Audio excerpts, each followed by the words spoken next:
Hi guys! Welcome na naman sa ating panibagong vlog. Dito tayo ngayon guys sa may Pinamungahan.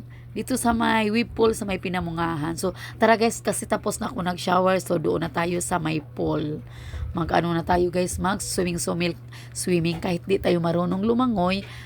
Ano pa rin tayo, magpa-feel pa rin tayo na marunong tayo lumangoy kasi nasa malawak na pool tayo guys, na para tayong nasa dagat na umaalon-alon yung dagat. Ito yung tinatawag nila nga wave pool guys. Napakaganda at napakalaki ng pool. Meron din ditong zip line.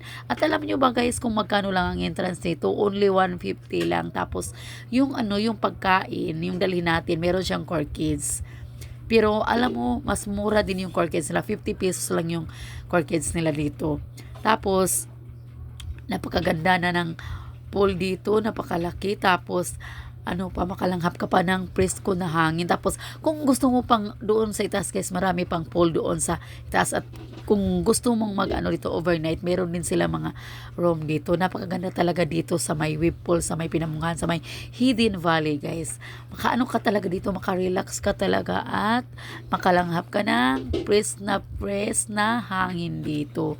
Tapos, maano ka pa dito, maaliw ka dito sa pool na napakalaki at napakaganda.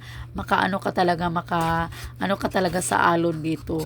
Pero bago umalon yung tubig guys, mag-ano muna, yung bumusina muna, parang may barko na dumaan sa dagat.